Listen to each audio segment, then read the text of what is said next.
4v3. Everfrog Esports trying to find what angle they can, trying to find somebody out of position. We're gonna go through on this. Oh, what a roll. We're gonna take black. White gonna go in. It's going to be a really, really interesting one. Oh my god. All of this competition could be so damn close, so I cannot wait for us to finally decide who's going to be the champion.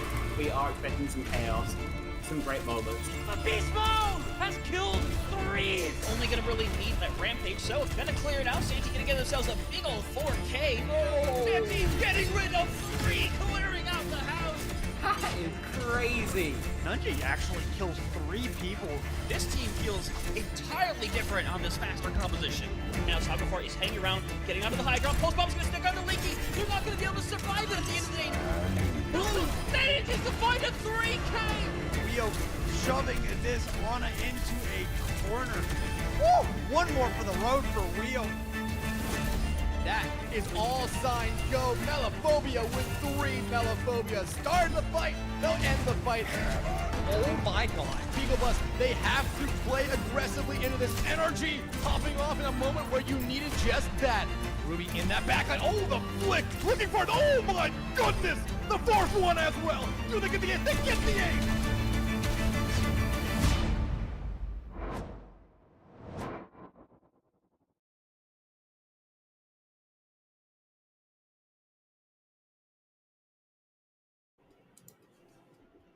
All right, good afternoon, everybody. Welcome back to CGL Season 15 playoffs. Continue here in our EU Open tier in sort of a strangely pseudo OWCS matchup. We've got Falcons versus Twisted Minds somehow. Falcons of Paul versus Twisted Minds Orchid here today to move forward in this playoff. Megalas, you ready to get this match rolling? Of course, you know, we love our CGL matches. There's tons of action and all that fun stuff. But, fun fact, the action doesn't stop there with CGL. In case you need more things to watch this weekend, you got the Kunoichi Cavalry Tournament. You know, support marginalized gender. It's always great. You're going to be watching great action. I'll be there. I'll be casting some of it, I think. I have to double check the schedule, but I think I am there. But yeah, it's going to be a blast just like this match we have for you here. And, I mean, like you said, Twisted Mind Orchid, Falcons of Paul, now in the lower bracket, sort of, you know, facing elimination. Not somewhere they probably expected to be this early on, but they've got something going on. Oh, I completely forgot we had this as well. Because, you know, South America's cool. Copa America doing their thing. We have that being broadcasted in not 1, not 2, but 3 languages. So I promised you'll be able to tune on into some amazing South American Overwatch action, and you'll be able to understand it wherever you go. Yeah, English, Portuguese, and Spanish, all in one tournament. That's exciting. It's exciting when we get to see new regions be added. I mean, being all NA EU all the time, it's fun to see these you know, extra regions being thrown into the mix. Lot of fun, but now we have a match to get to. Megalas. We've got Falcons of Paul versus Twisted Minds Orchid first, but then tonight we've got DP Phantoms versus UNT's very own Jade Eagles. Go Mean Green, by the way. So look forward to that one. Keep an eye on the notifications. The NA Diamond tier will, you know, be pretty exciting coming up here tonight. Now, we're going to take a quick look through our bracket. Yeah, you know, just take a quick look, see where we're at currently. I believe Bum FC and Falcons of Paul, that was actually a forfeit. Falcons of Paul just did not have the players when they scheduled it. Crazy how you can schedule your own matches and still not have players show up. I've experienced that once or twice. But regardless, this is where we're shaping up in the EU open bracket right now. And as we see, we're in that lower bracket. Love those dings. Don't know where that came from. But it is very interesting to say the least, because we have these two teams who, honestly, they definitely could both have gone farther in the bracket, but the fact that somebody's run has to end here is almost a little bit tragic. Spec was angry about this game getting canceled, by the way, the Falcons of Paul match, because he's a pretty big fan of both Bum FC and Falcons of Paul. So this one goes out to Spec. Get to actually see Falcons of Paul play here in the playoffs. But speaking of play, we do know what map we're going to play to get this match started. That you can't see me. I'm pointing at my screen. That constant. It's Lijiang Tower. It's never not Lijiang Tower. If it's ever something other than Lijiang Tower for map number 1, you might be in a different timeline. It's just means Lucio players. It just means Lucio players doing their thing, forcing Ilios, right? That's all it is. I guess. No, like you said, Lijiang, it's the classic. It's the tried and true. Everybody's comfortable on it. You know what you're going to expect. The only things that can change what you expect are the banned heroes, which we are sitting here and waiting to discover. Falcons of Paul up first. Don't know if it was like a coin flip, higher seed, whatever got them the right to pick, but it's what's happening here. So, yeah, I think it's higher seed. Falcons of Paul were the 5 seed coming out into the playoffs, and TM was the 8. So, Falcons of Paul definitely, earning that first pick. They probably are the ones who picked Lijiang Tower too. But I wouldn't have been surprised. I'm not really sure where they're going to want to go with this. Okay.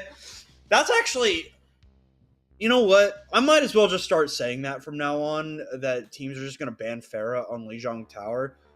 Because it happens all the time, and I'm starting to understand it. It's a lot of poke pressure from that Pharah, from the sky, especially on, like, Garden and Night Market, right? Pharah can be excessively annoying when you cannot pin her down. So she's actually been one of the more common bans coming out on Lijiang Tower over the past, however long we've been doing bans. Yeah, it's just people don't want to deal with the Pharah in the sky if they maybe aren't as confident in their own Pharah play. Make it a little bit more orthodox, a little more standard.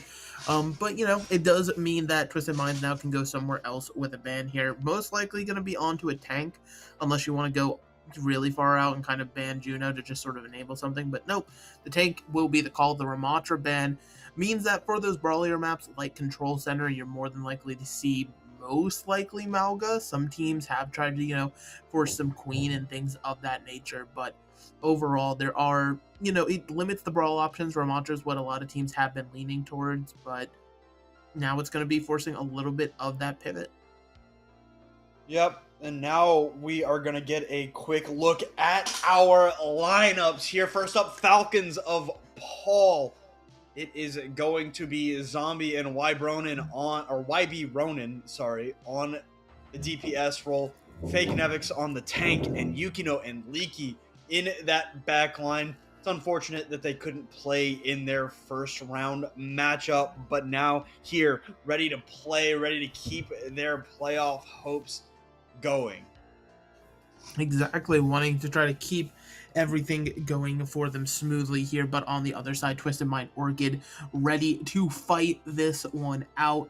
You've got Chipmunk and Susan on the DPS line. You have Nan on tank, and then Mirai and Kasumi on those supports. This roster pretty solid over in EU. A lot of eyes don't get to go on them because playing in EU, but I believe they've been pretty dominant in the Saudi E-League for marginalized genders, so that is an interesting one to say the least. They've got some talent behind them, but now, again, going up against Falcons of Paul, these are two really good squads. It's, again, just such a shame that this has to be an elimination match and end one of their chances of that whole thing.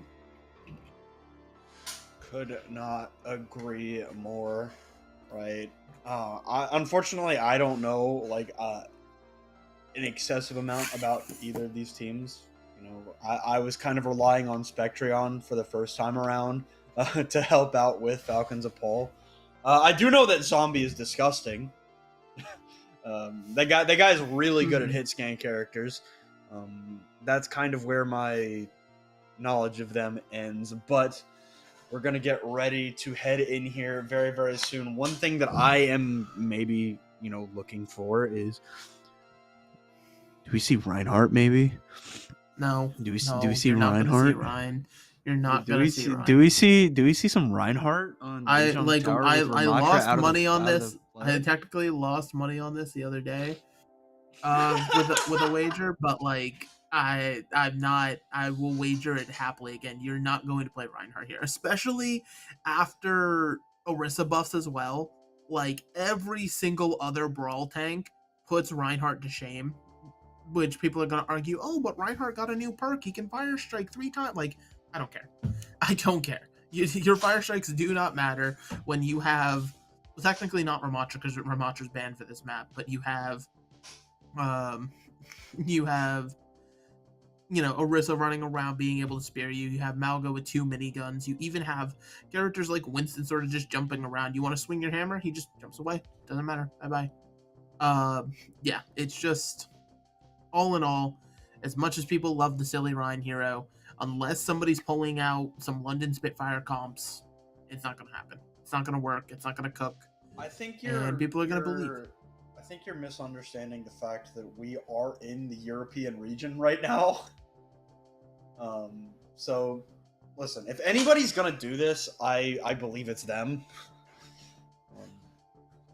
No. But I do agree with you in a vacuum. Reinhardt's not that good, but are we gonna act like Reinhardt has been good for the times that he's been played over the past 2 years?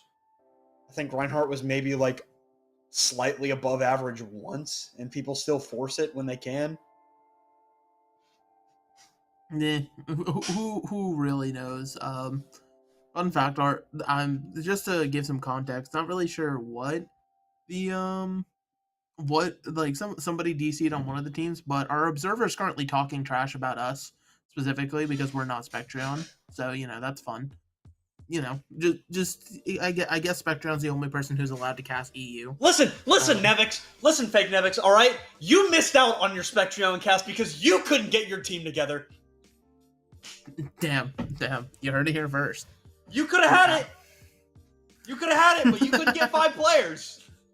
That's not my problem.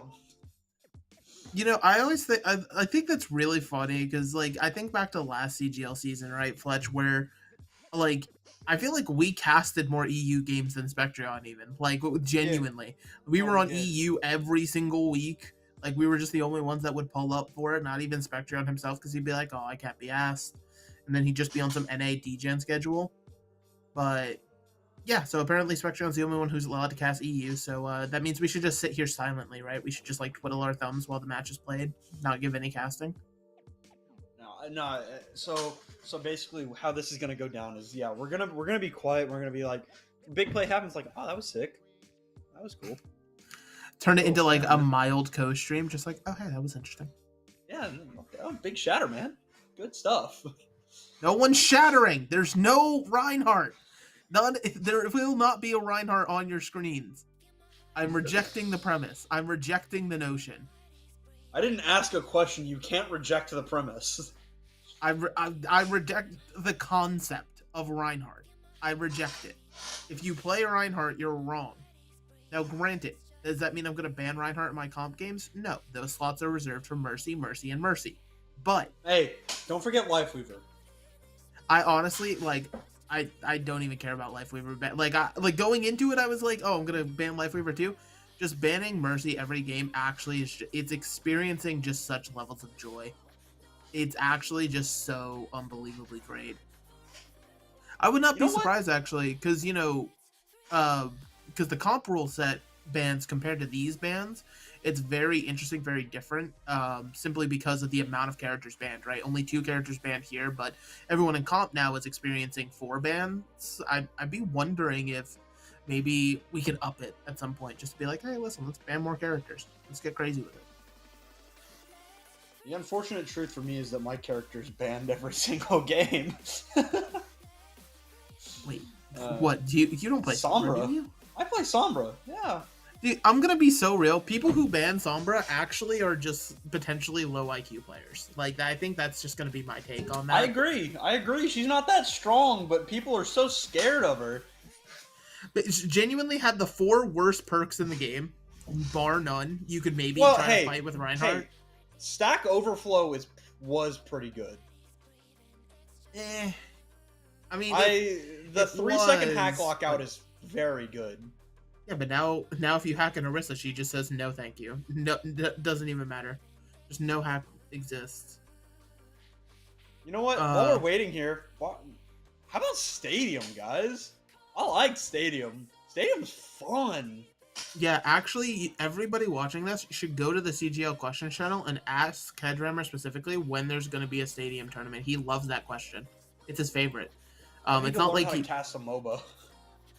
I mean, listen, it's not even available in custom games yet. You don't got to worry about it just yet. But it's creative, it's interesting, and Stadium. Hey, listen, more things to get more people into Overwatch. A place for the Mercy players to go as they keep getting banned. It works out for everybody. But it seems like our yammering has finally come to a close because the player has reconnected. We are actually seeing Lijiang. Oh my goodness, no way. I love Lijiang power. Night Market, yippee. Thank you, everybody, for listening to the latest episode of the Fletch Mega Podcast. We will see y'all in, well, I guess right now. That's what the breakdown was. Yeah. Oh, gosh. All right, well, Lijiang Tower Night Market. Give me the money, Mega! Give me the money! It hasn't left spawn. I'm not counting it till Give me the money, Mega Less! I'm not counting it till at least spawn. Oh, no. Oh, no. Oh, no. Oh, no.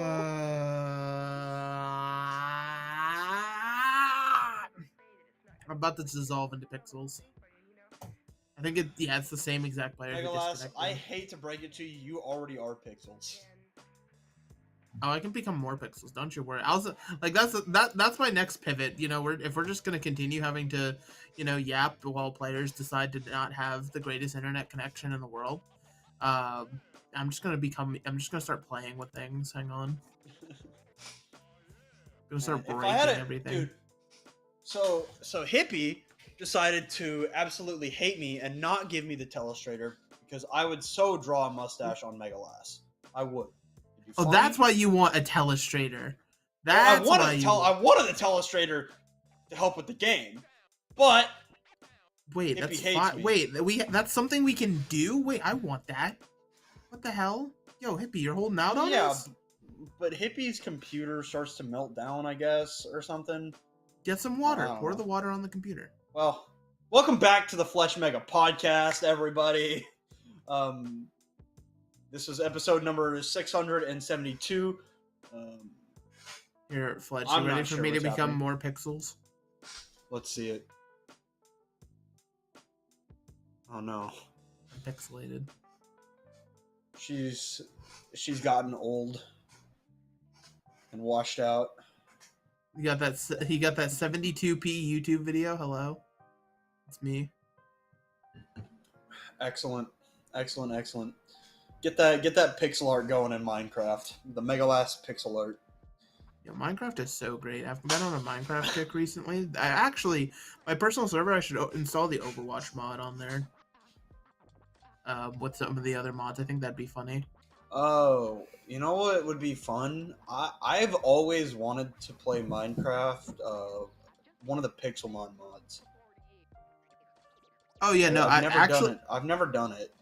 Well, here, listen, check it, right? My personal server, we're doing a, not Pixelmon, but Cobblemon.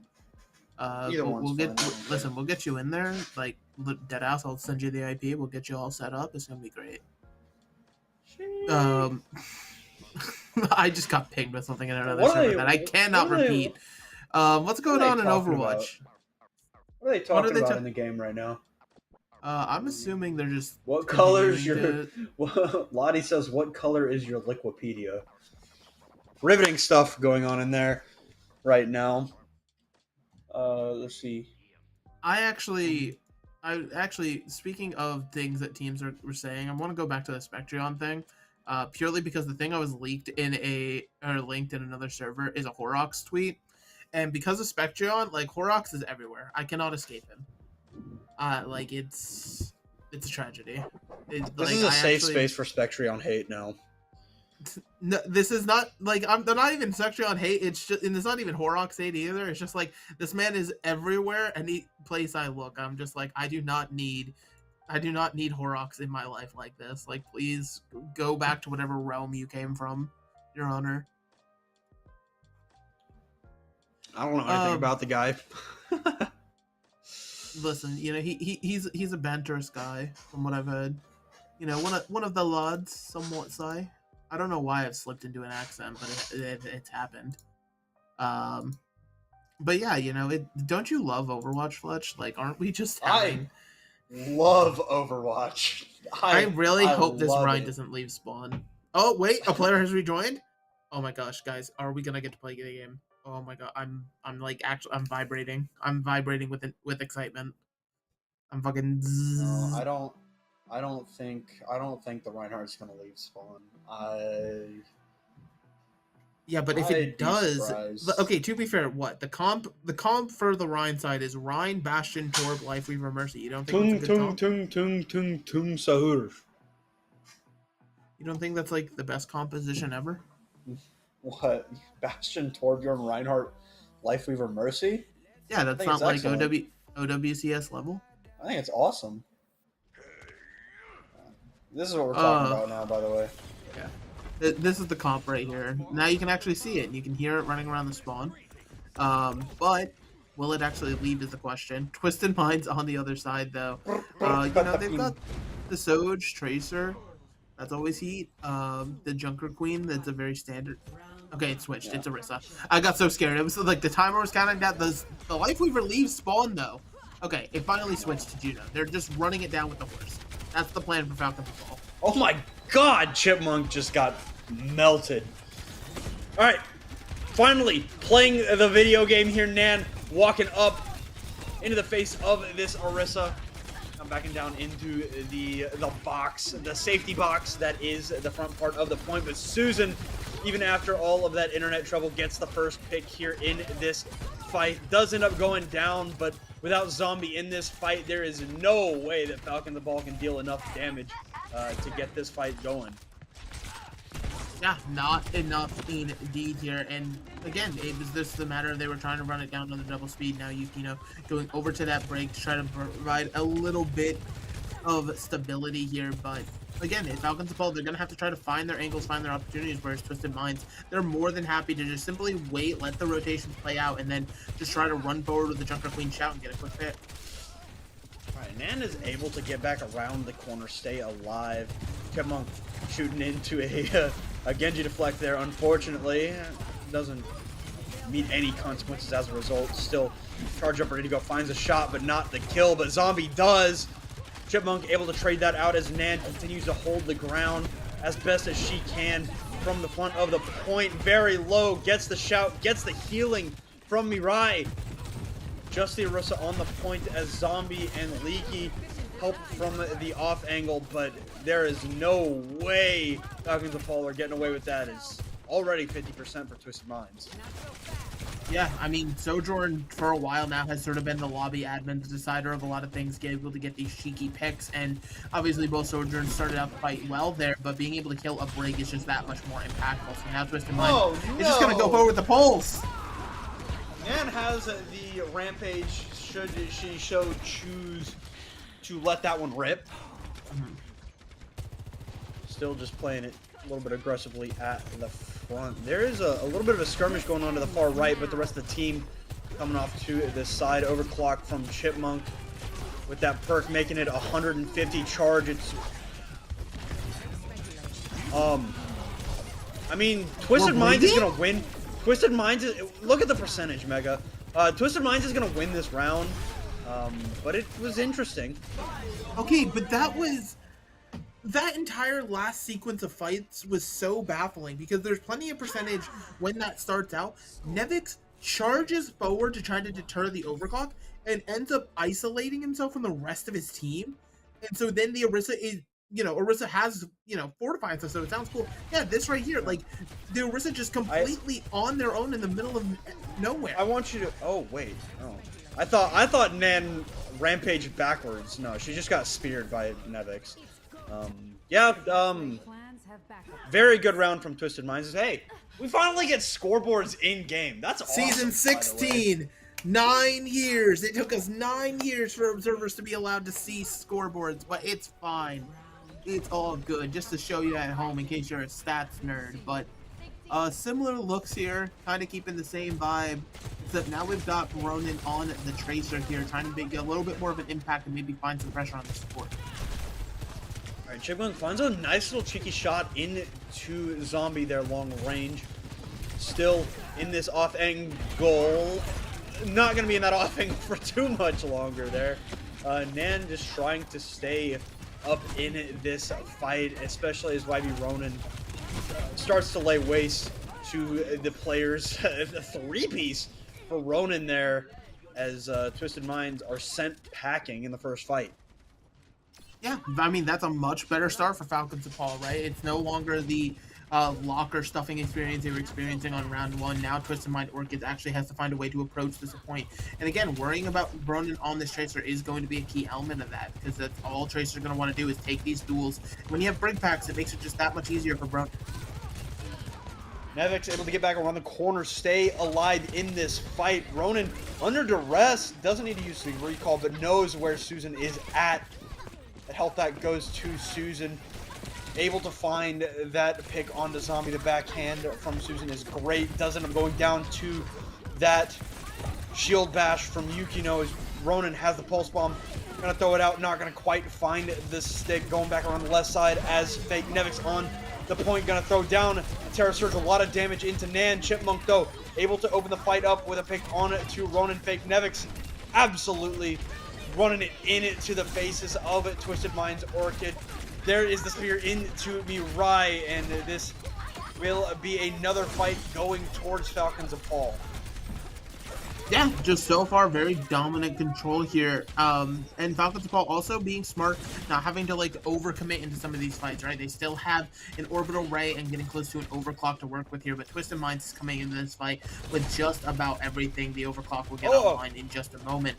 The beautiful spears though is keeping, again, it's another way to just deter the Queen Calm from walking forward. It's just this spear can just send you off the map. Okay. Susan with an excellent first pick there. Rampage out, hits 4 players! Oh my god, Nan! Taking over with the Rampage, helping the team rip through Falcons of Paul. It took a lot to get there, but Twisted Minds finally have control of this point. I was going to say, 3 ults for just the orbital ray here. Falcons of Paul, you should be willing to take that trade any day of the week. We're now going to have dueling overclocks. The only advantage right now is Twisted Minds do have that sound barrier to provide the extra health to live through it. Falcons of Paul going to take the slow approach here, walking through White Room simply because their comp maybe wants to play a little bit slower. They want to try to get some poke, land a good spear onto somebody before they really commit to these fights. Here is the overclock from either side. There will be a sound barrier out from Kasumi to help out Leaky, the first casualty of these overclocks, and will be the only casualty of the overclocks as Chipmunk continues to get in there. Neither team has an ultimate, but it's Twisted Mind standing on top. Standing on top, we're now back at a neutral here. Ronin should get to a pulse bomb if it's needed. But again, now that we're at a neutral fight, it's going to be, again, about the rotations here. If you want to take this White Room for Falcons of Paul, it is going to be a more slower paced game. That's why you see them eyeing the bridge approach here, knowing there's no ultimates to deter them now. Nan spear to the wall, not too worried about that one. A nice little spear into Zombie, who's just going to slide away. Nan, unfortunately, using that shot a little bit earlier than I'm sure she would have liked. Pulse bomb ready to go for Susan. Not quite going to find the stick at this time. Been pretty good about it, but Yukino just caught out in no man's land. Now Leaky tracked down. Some great focus fire there from Susan. Does end up falling here, but with no supports for the side of Falcons of Paul. The weathering of this fight is going to be excessively difficult because they try to keep fighting, and they will do it. The Rampage comes out. Nan able to burn it down, and that Rampage may have just locked up this point for Twisted Minds. Yeah, it's going to have to try to be a stall attempt here. They do get a flip, actually. So now this chaotic fight can keep on going. Yeah, Susan is good for Leaky. Ronin does kind of run into a fully loaded shotgun there. Overtime begins again for Twisted Minds as Nevix has returned on the Doomfist. Unfortunately, 30 HP is not nearly enough to consistently win a fight. All goes the way of Twisted Minds, and Falcons Paul will not be able to get back in time. It will be Twisted Minds Orchid taking map number 1. Yeah, I mean, round 1 obviously looked dominant for them, and round 2, you know, it was about to be a flipping of the cards here with 95% being accrued so quickly for the side of Falcons and Paul, but Twisted Minds Orchid, they never gave up. They knew what their game plan was here. And again, they just sort of upped the tempo a little bit, applied that pressure where it needed to be, and also just having these stellar DPS coming up with picks time and again here. It really was working out for them on the side of Twisted Minds Orchid, being able to stay alive and just do what they needed to in these 2 rounds. Now is going to put Falcons and Paul on that first step of the back foot here, where they've got to figure out, you know, some kind of basic answers to the Junker Queen comp, right? Like, obviously, hero-wise, Orisa on paper should counter the Queen pretty well, but the team overall feels like Nevix was just a little bit out of sync. You know, I feel like a lot of this came off the back of, you know, I feel like Susan is probably dying a little too much, but the value that she's getting before she goes down is really putting Twisted Minds ahead. I think that she basically saved that round for TM with a nice little right three-piece. A nice little three-piece. Yeah, this is the play right here. Yeah. That basically put Twisted Minds in control of that round.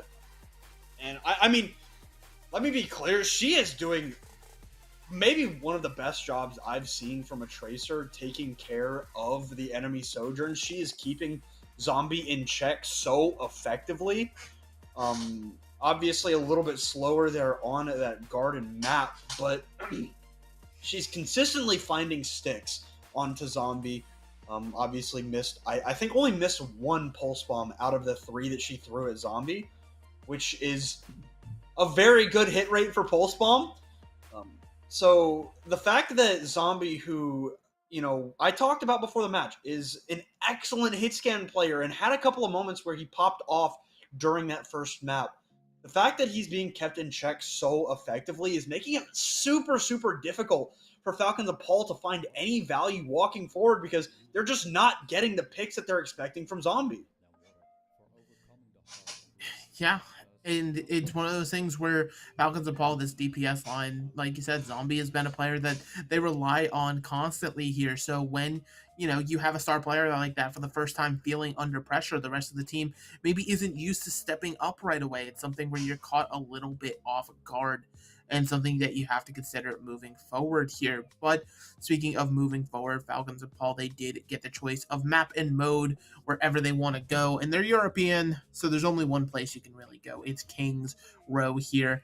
But I'm interested to see what sort of comps we're going to see, right? Because we saw a sort of Brawl v Brawl. The Orisa tends to get a little bit more pokey, but overall the concept is still there to try to take brawls. And we'll have to see if it's actually going to be Brawl, or some teams have been pivoting to, you know, dive compositions to really take advantage of some of the high grounds on Kings over time. Yeah, let's be honest, this is Europe. Neither of these teams are going to run dive. I would be excessively surprised if dive was the option here. We are going to get into the ban phase here, though. I'm curious what Falcons of Paul are looking to ban here, right? Because, you know, the fair ban made a lot of sense or made a lot of sense, rather. I don't make. They're going to ban Kiriko.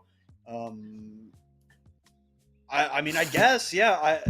The Twisted Minds was getting a lot of value out of their Kiriko, so I guess that does make some level of sense as we get ready to see what TM are going to ban out here. You know, it makes a complete sense, right? The Kiriko Kiriko, Lucio, it's a much faster backline. It's much more survivable. They don't necessarily need as much peel. They're the ones doing the peeling a lot of the time versus something like a Brig Juno, which is more stable. It's slower, but it gets the job done in as long as they're allowed to play slower. So banning the Kiriko, just sort of forcing it a little bit back in your style here.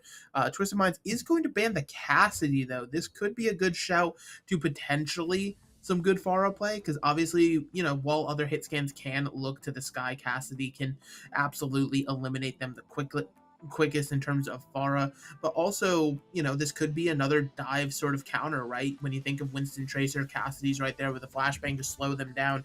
Taking that out of the equation could be a good shout for Twisted Minds and reveal what they want to play. But it's all just speculation at the end of the day. What they want to play is completely up to them.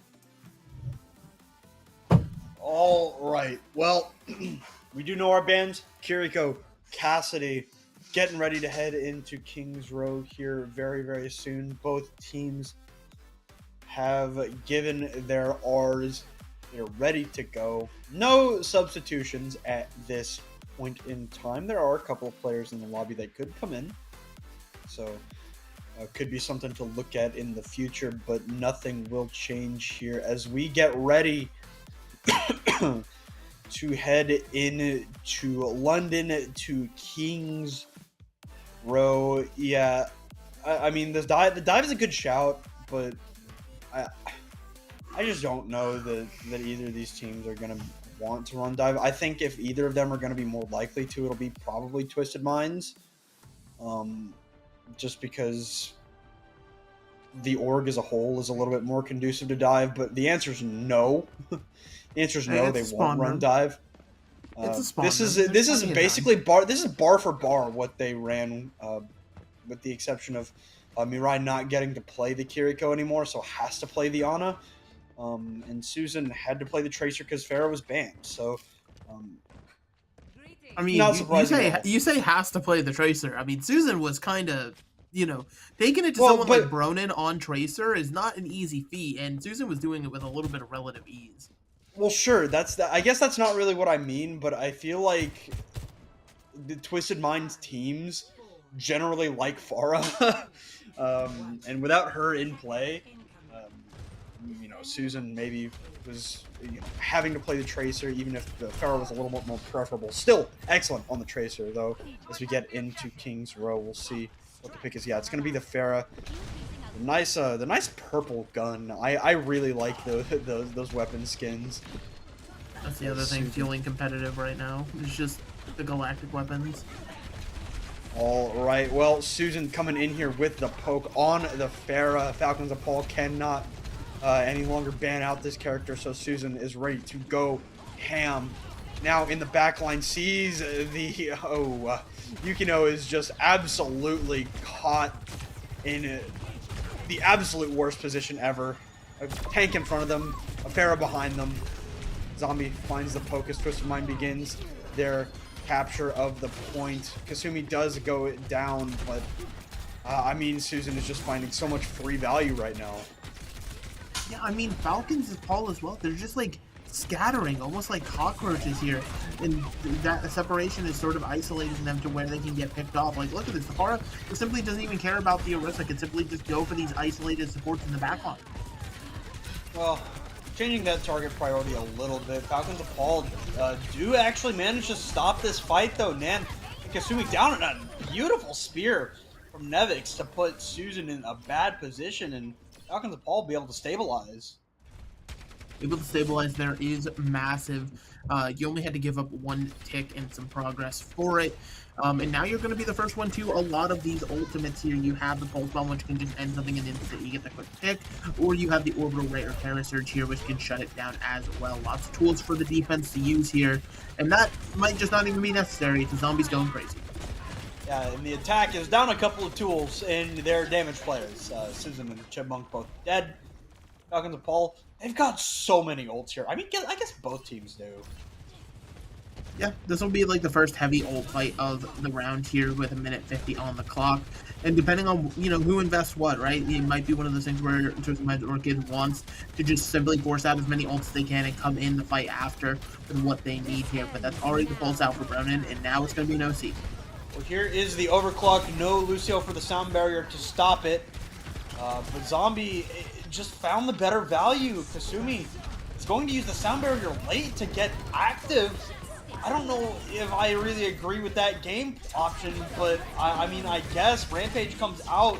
Leaky going to fall as Ronin going to find some value in that orbital ray.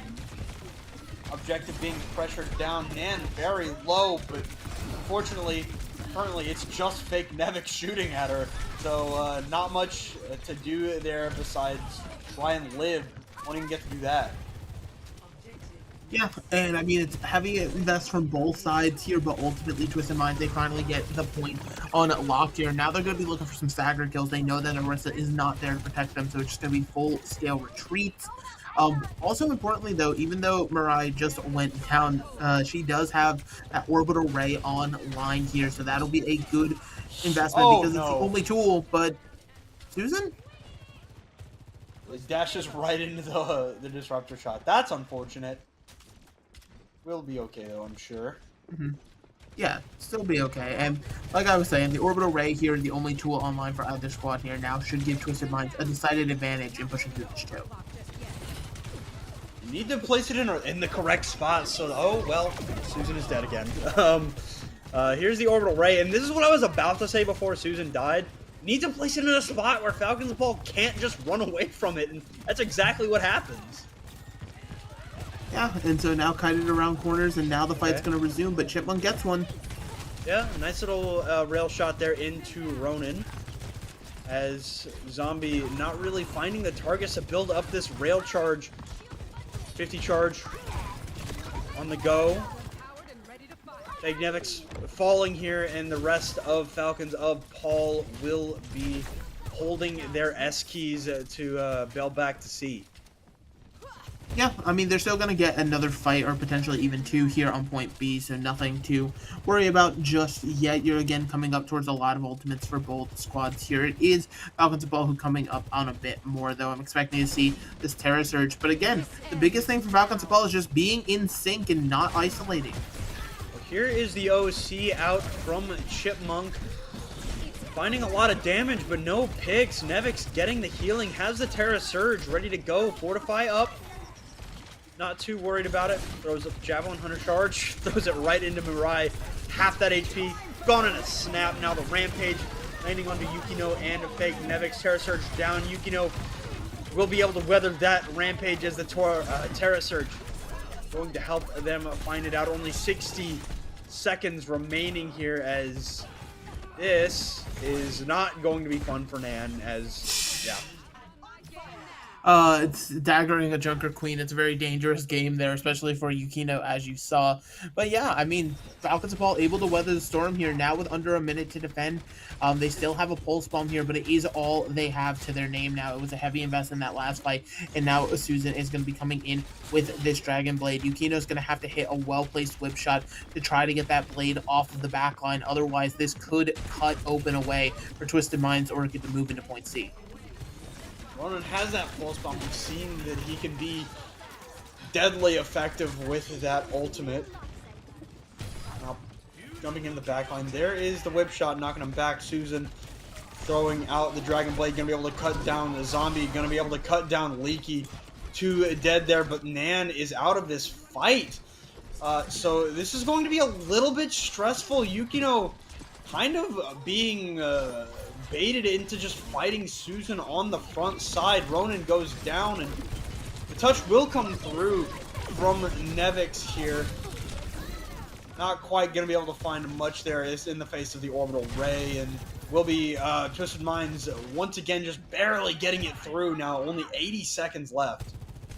Yeah, I mean, that orbital ray, probably not the most necessary ultimate in the world to complete that there, but you just want to do it to be safe, right? You don't want to random stall potentials come out on point B. Now, Falcons the ball, walking forward again. Nivix has another Terror Surge to pull everybody in. Good disruptor shot. Speaking of disruption, Susan's already in your back line. Yeah, Nan also on the Diva here now. You're gonna try and hold this Orisa in check a little bit more, maybe? Trying to eat those spears, as we just saw right there. Chipmunk going out the overclock as Susan has finally woken up on the Genji. That Dragon Blade was enough to jar the rust loose, get the blood going. Fake Nevix tanking a lot of damage, but Susan again coming out on top. Chipmunk with a nice headshot onto Leaky. Fake Nevix, no cooldowns, no ultimate, no life here. Ronan dashes through, able to get back with the wall climb and stay alive, but 25 HP, no good indeed. Time on the clock for Twisted Minds, all you could ask for in that scenario. Yeah, I mean, the defense was looking solid at points for Falcons of Paul, but again, they were causing these moments of separation, and Twisted Mind Orchid was more than happy to take advantage of those time and again here. And so now, like you said, able to complete the map with some time in the bank here is setting an impossibly high standard for Falcons of Paul, where, you know, now they're going to be on their attack, right? Obviously, splitting on defense is horrible, but splitting on your attack, unless you're all coming up with picks without pretty much any assistance, which is possible, but definitely hard to do, it is going to mean, you know, you're going to have to find some level of that synchronization to get back in place here. Taking a look at the scoreboard again, the stats show you, you know, what we sort of, what we see. Yeah, Chipmunk is absolutely crazy, dying only 3 times in the round. That's just sort of, again, the power that a Sojourn has over these lobbies right now. You can sort of just choose who lives or dies if they step at least even a foot over bounds here. Zombie, normally somebody who can take over the lobbies just like that, but has been a little bit more quiet so far. And I want to shout out Susan again, right? I mean, she switched over to the Genji, was having a little bit of trouble late in the round on that Pharah. Kind of a slow start on the Genji too, but absolutely came alive too. This DPS line for Twisted Minds Orchid hitting their stride for sure right now. Chipmunk and Susan, Mirai, everybody's playing well for TM, especially late in that round, but now it is early in the next. Falcons of Paul on the attack, trying to play it safe, figure out what they want. Ronan on the Pharah himself now, trying to mirror the success that Susan had early. Finding a little bit of poke into the Junker Queen. Nan, nice, well, I was gonna say a nice boop there. Throws Zombie down. I mean, Nan is out of this fight, so this could be excellent for Falcons of Paul. Ronan cannot fall here. With Susan going down, this will be a prime time opportunity for Falcons to take this point. A prime opportunity indeed here, as you know, the percentage is building up, and it seems like Twisted Minds, they could go for a recontest, but they're probably going to be more comfortable trying to hold this choke here. But then again, their comp doesn't necessarily want to hold in positions. They kind of want to constantly be the aggressor, so maybe this choke will just be a good launching point for them to sort of go in onto Falcons of Paul. Now Susan deciding that the Echo is the play. Could be an excellent answer to this Pharah in the sky. A little bit better at the mid-air dueling than the Pharah is. Zombie on the point, spamming through the choke. Disruptor shot down from Chipmunk. Zombie and the rest of Falcons not really looking to go in. Now the Terror Surge down as Susan just explodes, and Nan is not going to fare much better. Yeah, and that's exactly what Falcons of Paul needs to start doing, right? These quick, decisive moments, right? Fake Nevix ran in there, and it wasn't just a Orisa Terror Surging, right? The rest of the team was there to follow up with some massive damage. It seems like, gosh, the fact that the Juno gets to live that it speaks to Juno's mobility, but by God, is that a little bit frustrating, especially if you're the Pharah trying to land these rockets. But yeah, now Falcons of Paul have a good snowball potential going here. Just the Terror Surge invested means they have pretty much everything else for this next fight. Well, here is that Orbital Ray and OC. The Rocket Barrage down. Ronan able to weather that storm with the help of the Orbital Ray of Leaky. Nice shot there. I said that the Echo's a little bit better at dueling, but Ronan doesn't care. And again, Falcons of Paul, you know, despite, you know, maybe not being on a super speeder composition like a Lucio Juno combo would be. They're simply just upping the pace of the game right now faster than Twisted Mind Orchid would like to play. 5 minutes heading into point C, no small feat. Now they just got to get it to that golden box of victory, and every second that they're going to have over Twisted Mind Orchid is going to be an even steeper penalty. Ronan just spamming under basically no pressure for this entire round. Now Rally down, Rampage going to land on the two, Zombie and Nevix. Finally, Susan able to get into the sky and clip the wings of Ronan with that focusing beam, and they're going to be able to force Falcons back into their spawn. Yeah, force them back for the time being. It's ultimate have been traded left, right, and center, so it is now just duplicate versus another Terra Search here. And again, as long as Falcons of Paul keep this momentum up, right, whenever Nevix goes forward with this one, uses it, and make sure the rest of the team is there to follow up, especially some well-placed rockets can really make the difference. Well, here is the Farah duplicate from Susan, not quite going to find exactly what she was looking for. Falcons of Paul with a pretty good disengage there, not even worrying about it. But Susan is just caught out.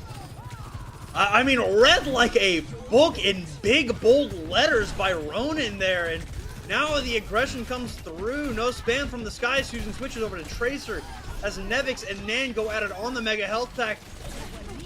Get some help for Nevix to take down that Junker Queen. And now Nano Boost onto Susan.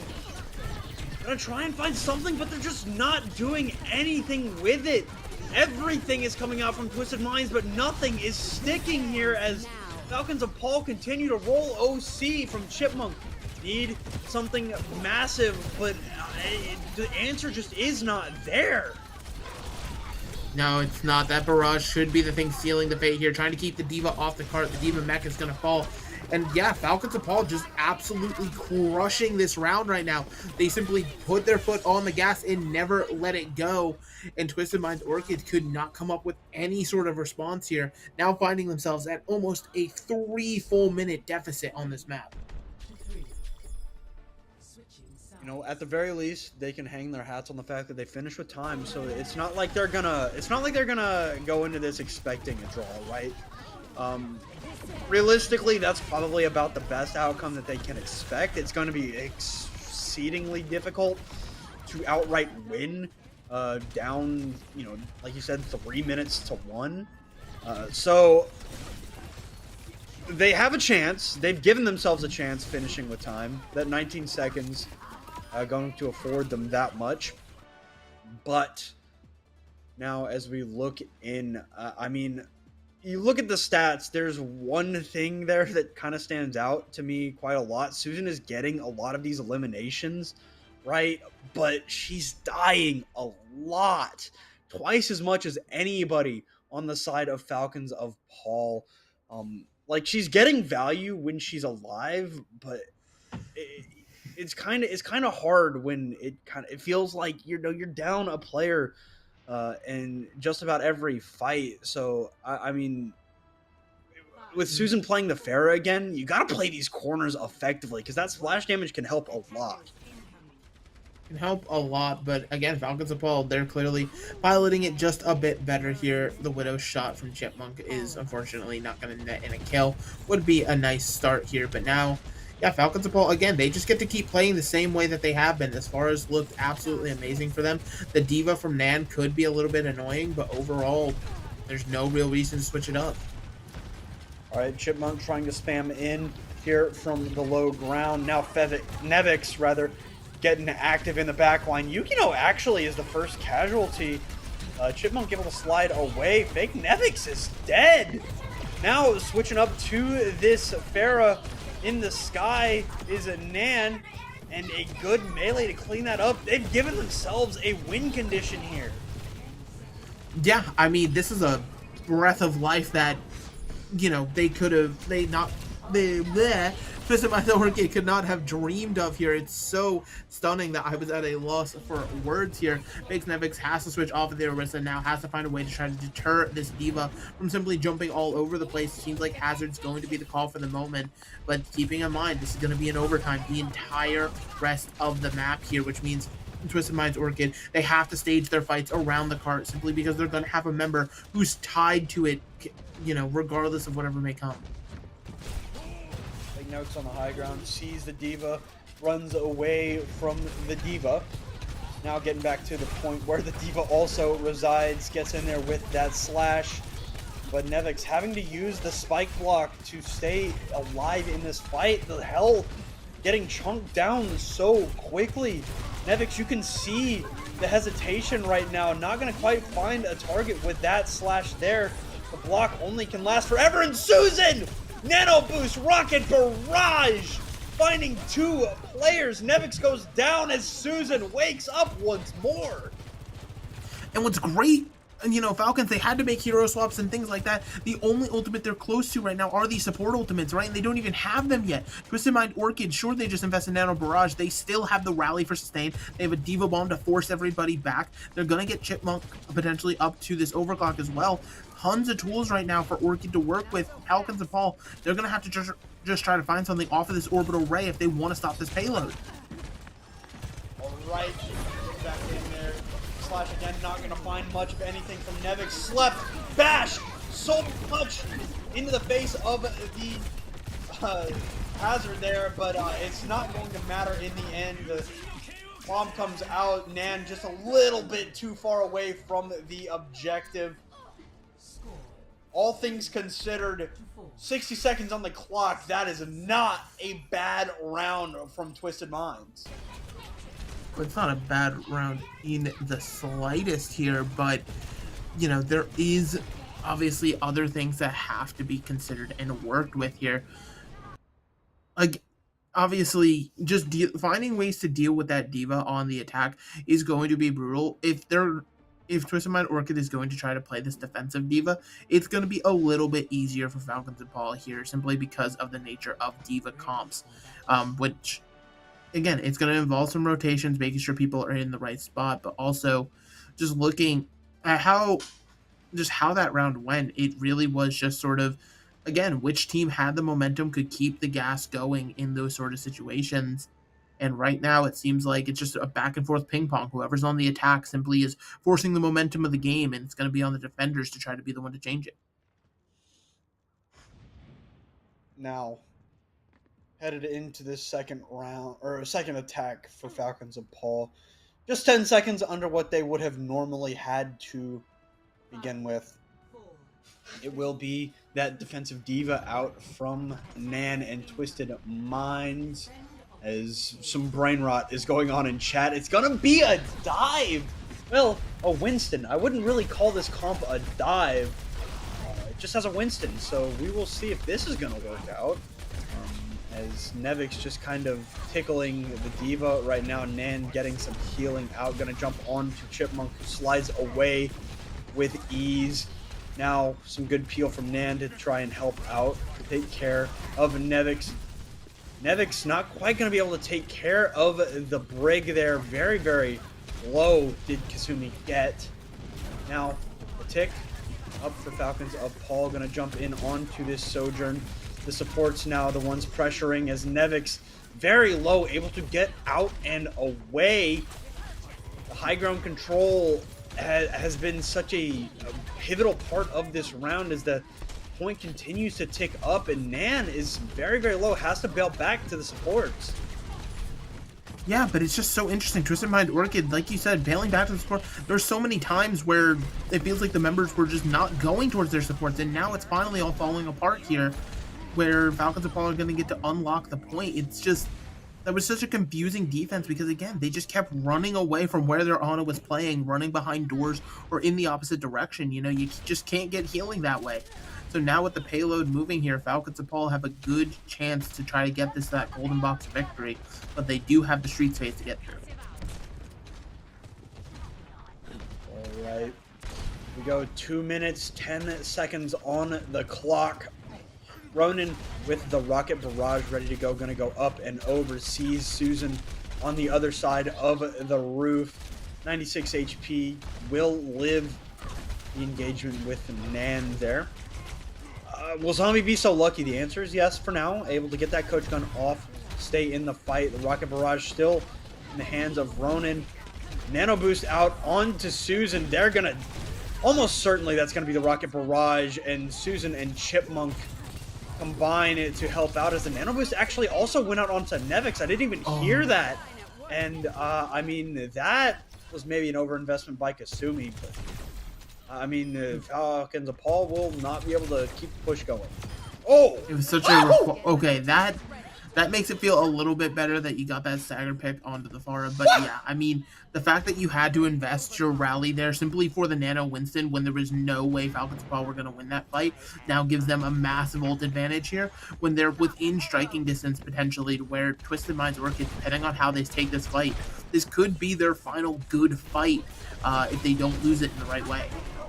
All right, looking to take care of the Pharah, but Nan is already excessively low, gets the healing in from Mirai, throws in the bomb, Sleep out, able to take care of Mirai, but Susan gets the trade, Bob down 2.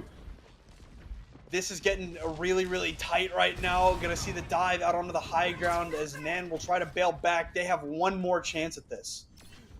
One more chance, but it might not even be a good touch. With 3 people moving that payload forward, this means that Nan is probably going to have to touch before the full team has reassembled to get back to this cart like you're seeing now. Well, there is the rally in, and Nan is just eviscerated. Chipmunk's overclock is useless, and Falcons of Paul able to effectively balance their resources, get the job done on map number 2. Getting the map done here in a very impressive, to say the least here. Did go extra rounds, but it was done at the end of the day. Falcons of Paul tying us up now 1 apiece here. Again, whichever team seemed to be setting the tempo was the one coming out the better for it here. So being able to force not just your play style, but just the way, the aggression that you can sort of commit to your opponent's time and again here, it really can be the difference maker in these matchups. King's Row is a prime example of that, as I truly thought my computer just froze. That scared the ever-living heck out of me, but it's fine. Yeah, I mean, speaking about aggression, right? I liked the Diva comp out from TM late in the fight, late in the round, rather. The unfortunate truth is that they just kind of got outpaced on a composition where that should just simply not be possible, right? They were playing a Junker Queen into an Orisa comp, which I'll admit it's kind of a rough matchup in general, because Junker Queen is kind of countered by Orisa. Orisa controls a lot of space, but in no way should the countering come from the fact that they are running the composition faster than you can run yours. Orisa is, generally speaking, a slow, methodical tank that weathers the other team down, right?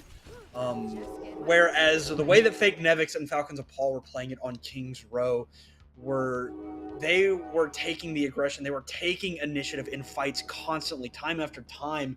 And when you're playing a Junker Queen,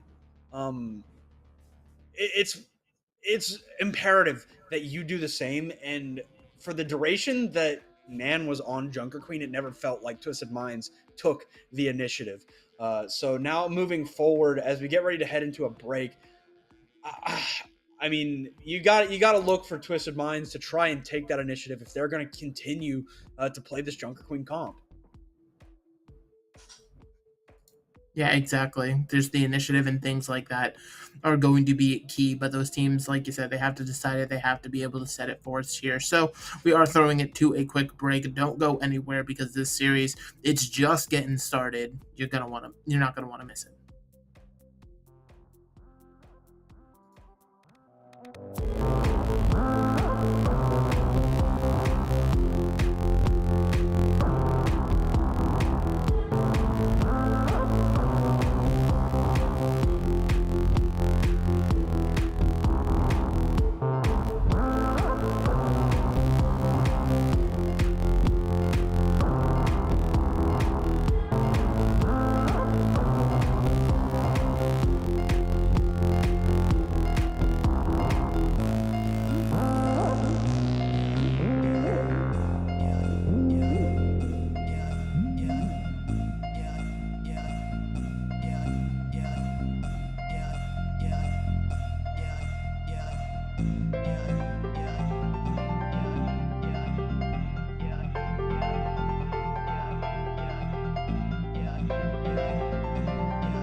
All right, welcome back, everybody. We are at parity after 2. Lijiang Tower, Winter Wave, Twisted Minds, Falcons of Paul take Kings Row.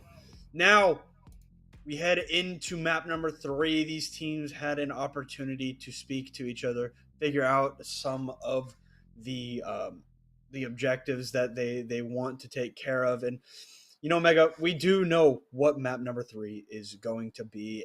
And it's not surprising to me even a little bit because of what Nan and Twisted Minds have liked to play throughout the first couple of maps. It's going to be Saravasa. Saravasa, we love Saravasa here. I'm a big Flashpoint enthusiast, so I'm more than happy to watch some Saravasa here. And it is, again, it's going to be another back and forth affair here. Even though, you know, some quote-unquote people don't believe it should be a back-and-forth affair. But pans are also going to be a factor in this for sure. Twisted Mind Orchid getting to be the first one up on this one. First time World Series, they've gotten to ban first, so this could be an interesting one, right? Now that they can have their Kiri back in their possession, right? It could be an interesting sort of situation, you know, depending on how helping them up the tempo and play this at the pace they want to. I feel like you have to ban a tank. They banned Brig! Well, yeah, No. So you ban Brig, A, because it disables the other team from playing Brig Juno, but then it also protects Lucio from being banned, so the other team can't ban Lucio. That way you can actually play Kiri Lucio. But now Falcons and Paul's just going to ban Junker Queen. That's fine. You can. I promise you, if you can play Queen, you can play Malga, you can play Ram. Like, there are other tanks you can play. You don't have to just play the Queen. I promise you that we're better at more than just Junker Queen. I mean, sure, but I don't agree with that. I mean, difference of opinion, I guess. I feel like you had to ban a tank. Nah. You gotta protect your sports. You have to enable your Kiri Lucio backline if you're Twisted Mind. And yeah, Junker Queen ban, that's fine. That's more than fine because you're just gonna... I'm assuming you have the ability. You just have to play Malga, Ram, something to that effect. You have plenty of other brawl options because you know that Falcons Apollo is just going to play the Orisa. Yeah, I guess. I don't know. Malga, I think is just better than Junker Queen right now. I actually think that he's probably top 2 best tanks. I think it's Ram and Malga that are the best tanks in the game right now.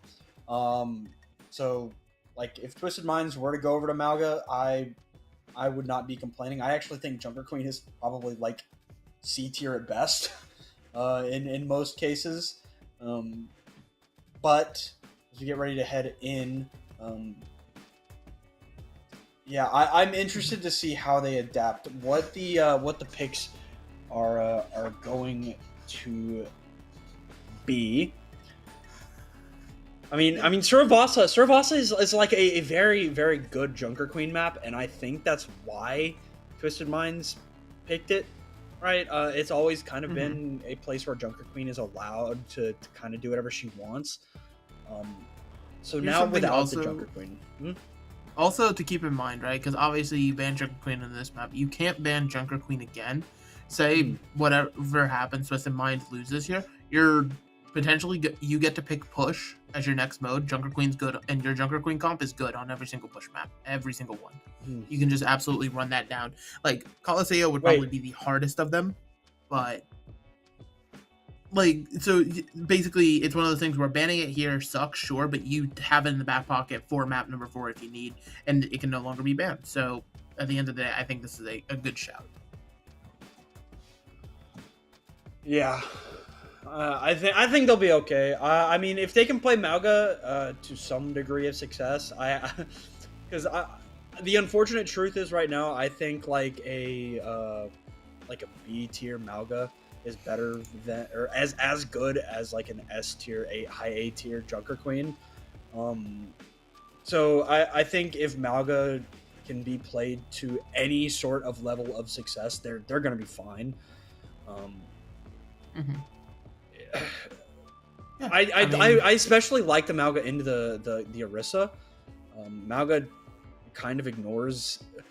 So everything that Orisa does to disrupt Junker Queen, Mauga can just kind of ignore, it feels like, especially with the overrun.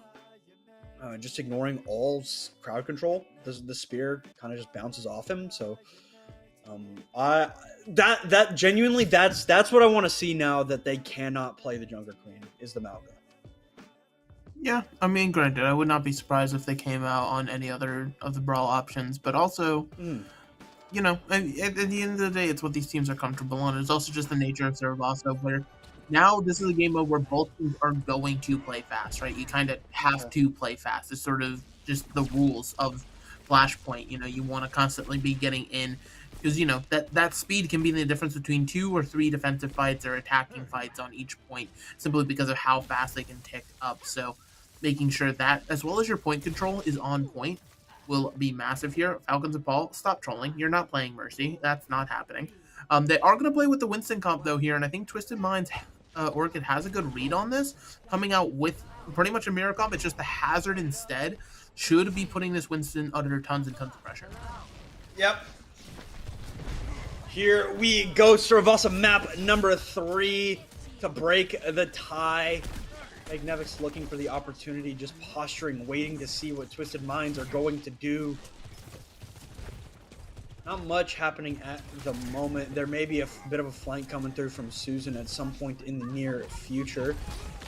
But objective pressure in as Mirai puts a kunai square between the eyes of Ronan on the point. Now Nevix trying to get in there and find the damage. It's you may find the one, but you will not find more.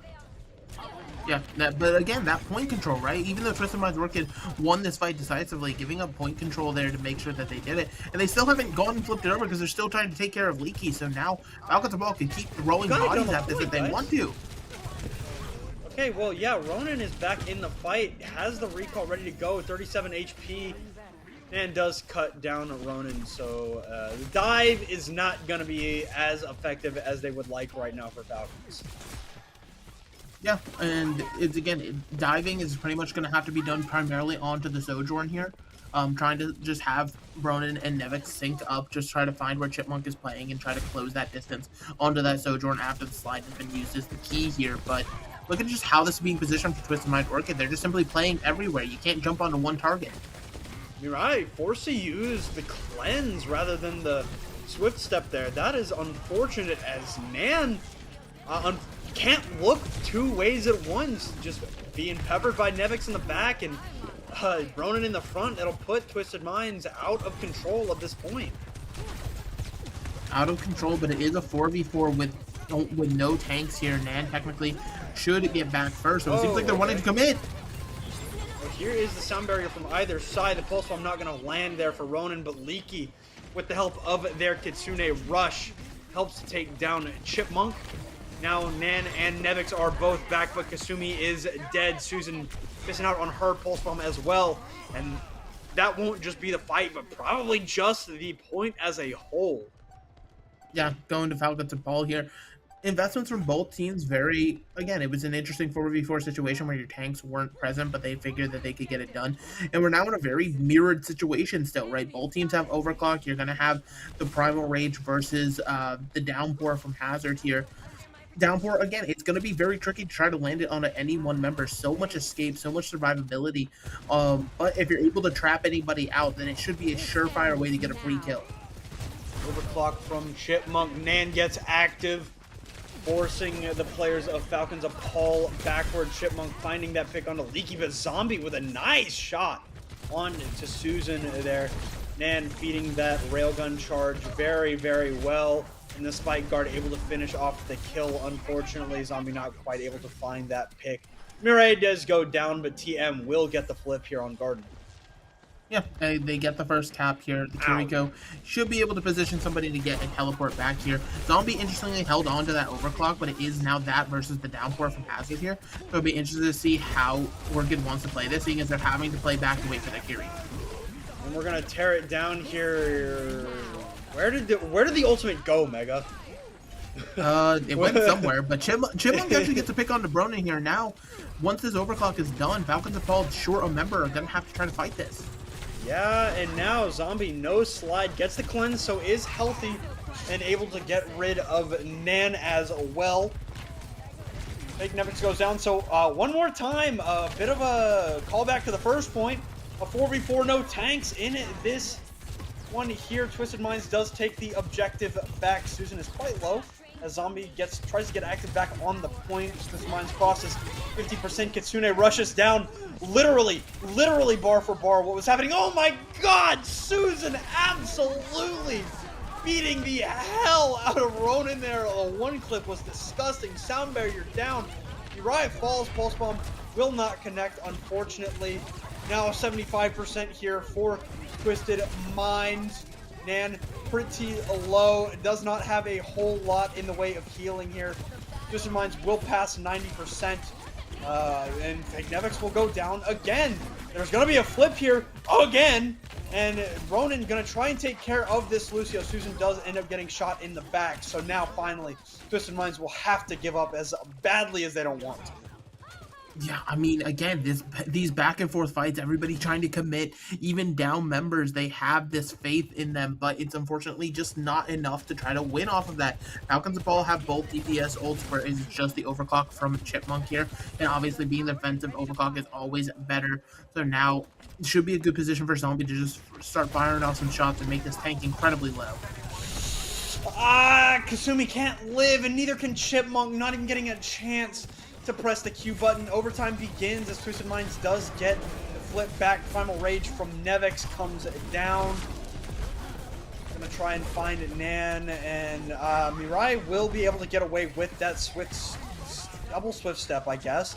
And yeah, I mean, Susan does return to take down Zombie. The overclock investment from Chipmunk will not find the value that they have been looking for, and that will be Falcons of Paul right back on it to map point. Yeah, I mean, that was just such a questionable investment, especially the overclock there. Twisted Minds Orchid, you got a miracle flip there, but the issue was just how little percent Falcons of Paul have left to cap. It was one of those things where, sure, you got the flip, but you were still in final fight territory, and it just kind of left you down and staggered. Now, Falcons of Paul have every tool at their disposal they could ever ask for. Still the OC Pulse Bomb, full support ultimate, simply the Primal missing from this one. It's really looking like right now this Winston, it's playing a little bit more measured, but it's getting the value that it needs to, except for when Nan finds it. Yeah, and now there's a Tracer, Lucio versus the Tracer there, 2v1. Susan kind of in a bad spot, unfortunately. Maybe would have been able to win the 1v1, but even without Susan, it seems like Twisted Minds are going to be able to get this first flip here on Ruins. There is a couple of players in there. Sound barrier down, only lands on to 3. Comes out from the other side as well. Kasumi investing. Kitsune rush down from either side. The roads will cross. You gotta see the downpour there. Gonna tear it down for the moment. Zombie gonna be able to find it, Nan, though, as the overclock comes out from Zombie now. The shots are true, and the flip will be as well. I mean, Twisted Minds Orchid, they're not finding the value with these massive ultimates they're throwing out, right? You saw the Winston stuck in the downpour there. They couldn't clean it up. They had the later sound barrier, so they had the, the health more time to be able to keep them alive. Again, not finding the value with it. Like, they're timing their ultimates right. It's just simply the matter of Falcons Ball are executing better in these engagements here. All right, here we go. Kasumi falling in this fight. This fight just over so quickly, Mega. It is not going well at all for Twisted Minds right now. No, they're kind of just being stifled and just shut down time and again here. Now, final fight territory, depending on how long it takes you to get out of spawn and get recouped, it is going to potentially be Susan who has to lurk around trying to get a tap onto this point to trigger the overtime. But as you're walking forward here, you have, again, to fight for every inch of space.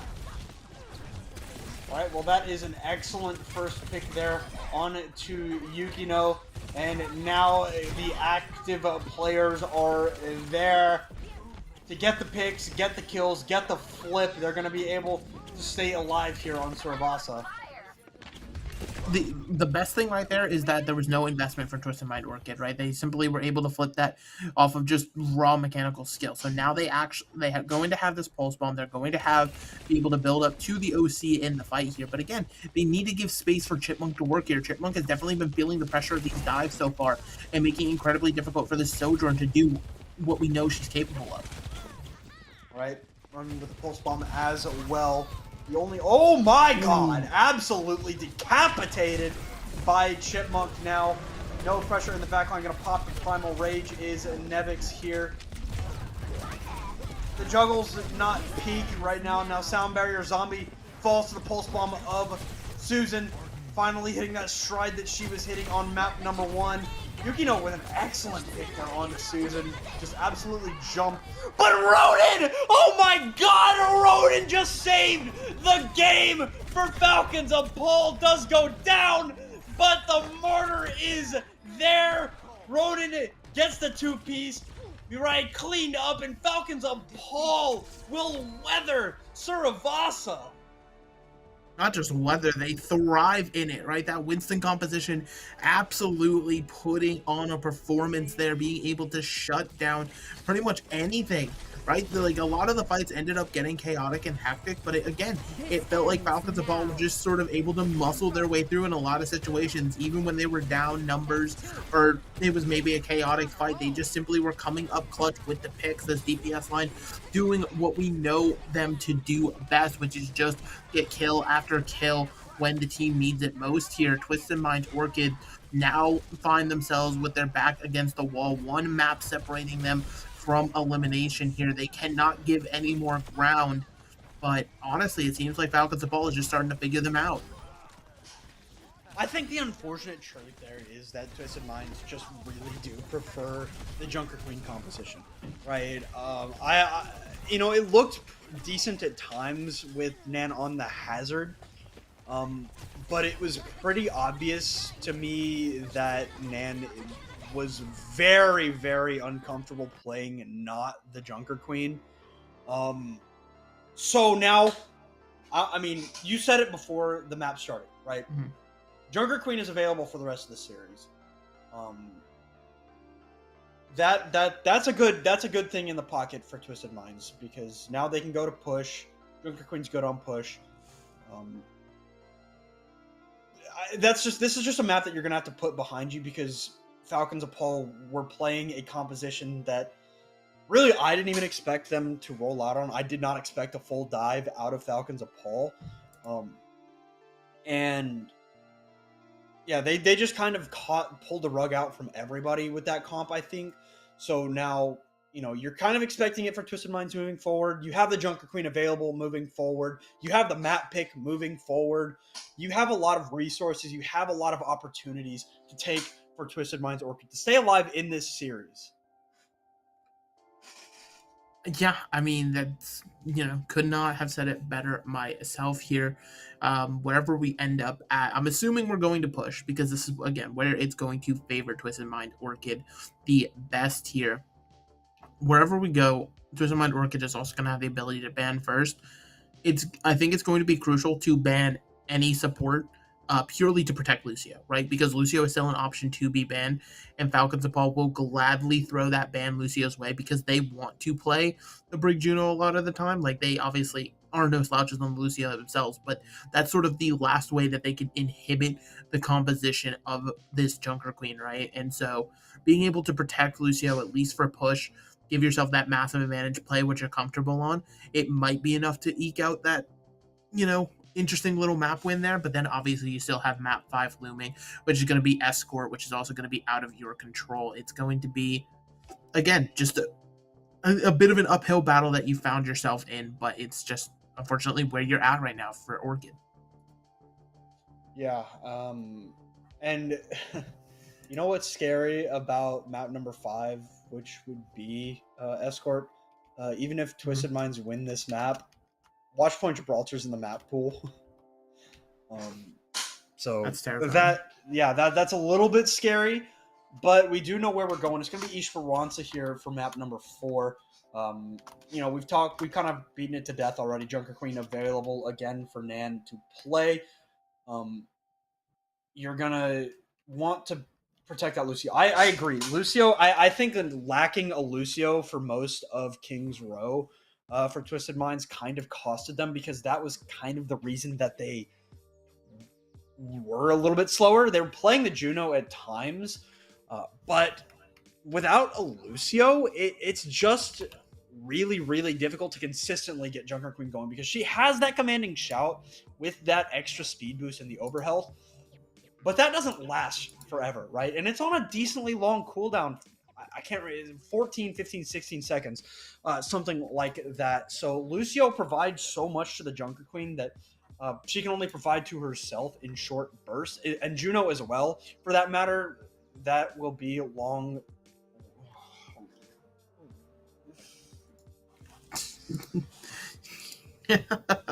The Winston ban. Again, now I am completely expecting Lucio to be shot. Lucio. I mean, Lucio or Juno. I don't know. It's probably going to be Lucio. Yeah, it's got to be the Lucio ban. I just don't know why you don't save that for map number 5. Save the Winston. I mean, you say, well, to be fair, if you're going to force Esperanza, right, then you take the Winston out of the equation, which is the other good comp on this map after you just got thoroughly thrashed by the Winston. I don't hate it in the slightest. This does just mean that we're going to probably see the Orisa here. But again, it's going to be how the Junker Queen can sort of work around the Orisa, especially if we're predicting correctly and the Lucio is going to be missing from the mix, right? Because this is now going to force you onto, if you want to play Kiri, it's going to be Kiri Juno, which is not ideal in the slightest. So you might have to pull out some sort of, Juno Brig of your own. How does that look? You don't have the Cleansing Suzu. You don't have Mirai on something they want to be on. Do you try to switch off of Queen at that point? There's tons of different variables they have to start considering. But it's, again, this is Twisted Mind Orchid. They had the choice of the map. They had the choice of the ban. And it's what they ended up going with here. So we'll have to see how they make it work.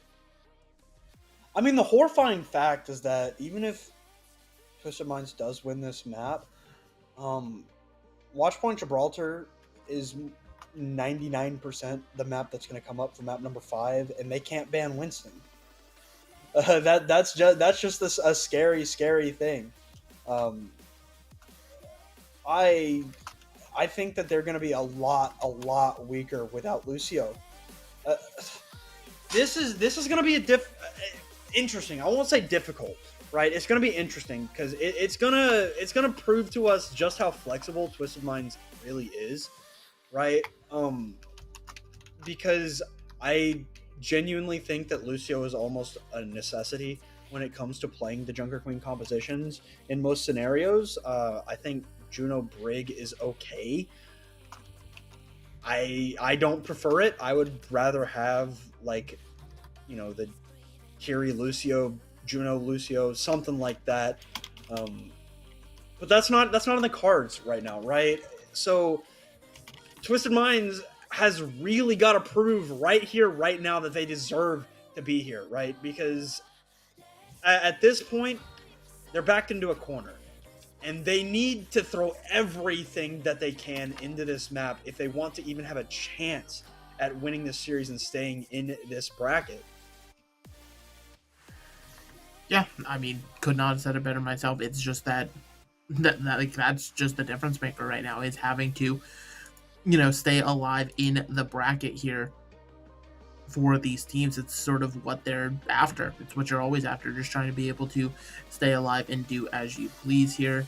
But it's just absolute. Again, it's just sort of a situation we are just sort of having to live through right now, especially if you're Twisted Mind Orchid, right? Like, this is just the nature of the match, how everything's gone and things like that. It's just what we have to do. What we have to do to play the game. Just to be clear, we are back to Susan having some technical difficulties. I mean, it's kind of lucky that we went 4 maps without having to run into any of them. We're back. We're back to the Fletch Mega Podcast, everybody. Welcome back to this week's episode.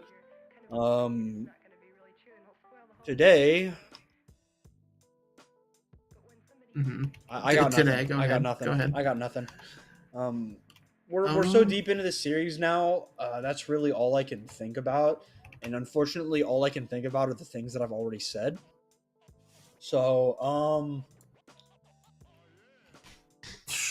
yeah. What I'm gonna go ahead and call is that we are gonna go to a break. When we come back, Twisted Minds hopefully will have a 5th player, and we will get to see the last couple of maps of this series. So stick around. Hopefully, we're not dead in a ditch by the time we come back.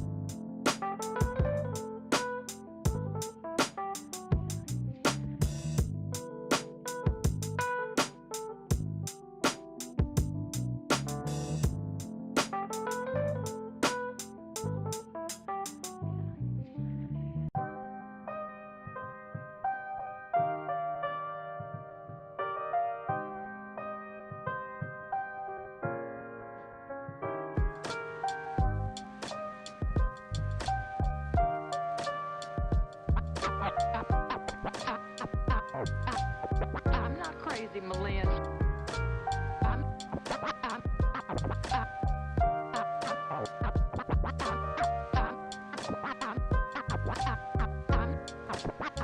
not crazy, Malin. I've just been in a very bad mood for 40 years.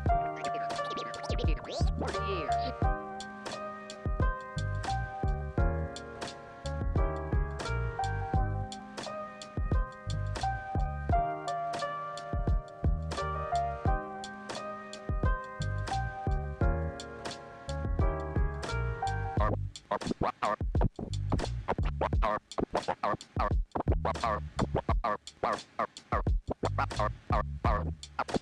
Carpe diem.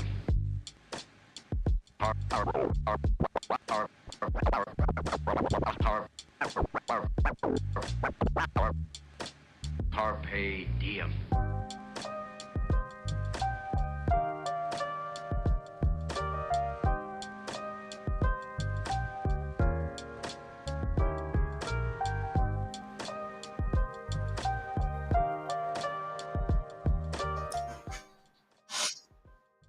All right, welcome back, everybody. Susan, alive, not dead in the ditch. Excellent news. More good news. We're getting ready to play the game. So we're gonna head into East Bronze here very, very shortly, and we'll get to see what I was talking about, the flexibility of Twisted Minds Orchid, how they overcome this obstacle that's not having the Lucio, in what we think is probably going to be a Junker Queen composition. Obviously not certain until the heroes are selected. No, they're not going to play the Junker Queen.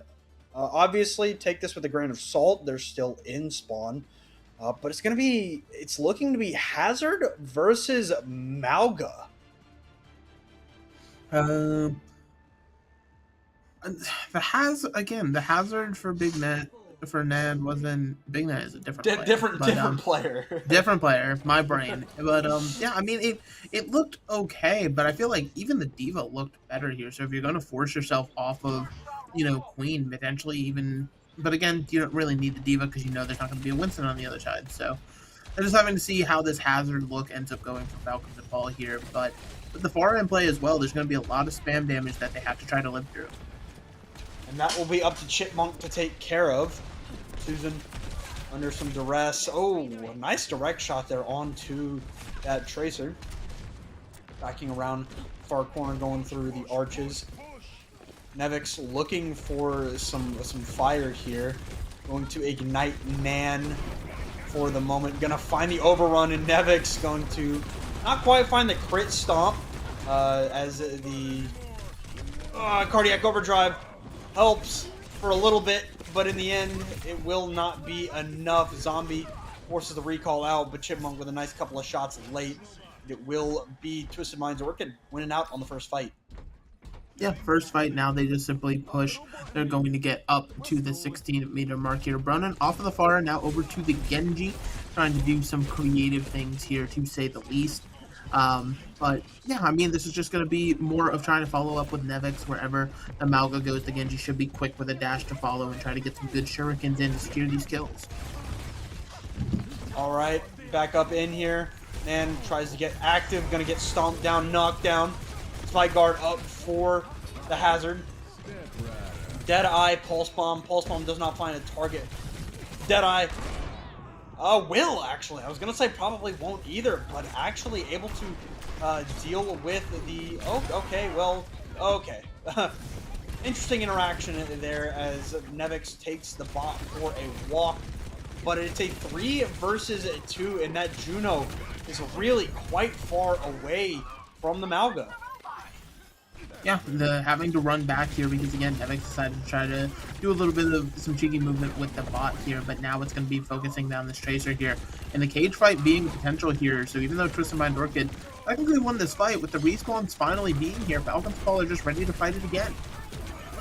Overrun and Cardiac Overdrive ready to go. Here is the Orbital Ray from Mirai, and it will be just a disengage. I feel like you gotta wait, but the wall does come down, and wow. Wow, wow, wow. Absolutely beautiful escape artist here. Looking like Houdini. All the players of Twisted Mind Orchid able to evade the cage fight. Now the Dragon Blade down. Some nice shots there onto the Genji. Unfortunately, they evaded the cage fight, but cannot get away from the Dragon Blade. Ronin has 18 HP, but that will be enough as we're finally going to get a team that breaks maybe 30 meters. Yeah, I mean, the over-aggression with the rally from Kasumi, that was sort of just exactly what Ronin was waiting for, because it was sort of just the only thing that was going to hold back that blade was a rally on the other side, so being able to force it. Now we have our hit scans going to be dueling with their ultimates, the overclock versus the Deadeye, obviously. Most people would prefer the overclock in that situation here, but Chipmunk's Deadeye can definitely generate a lot of space here and at least force Falcons to think twice about where they're pushing. Back in comes Twisted Minds. That checkpoint not quite unlocked. Deflect use. Chipmunk popping the Deadeye here. Gonna look for the kill. Going to be able to avoid it.